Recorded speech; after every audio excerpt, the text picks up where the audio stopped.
न जाने किसकी दस्तक सुनाई देती है, न जाने कौन मेरे दिल के आंगन में आ ठहरने पर बजिद है। यहां तो बरसों से चाहने वालों का हजूम गुम है।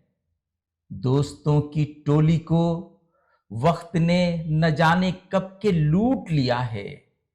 अपने जितने भी थे सारे माजी के अंधेरे में खो गए हैं।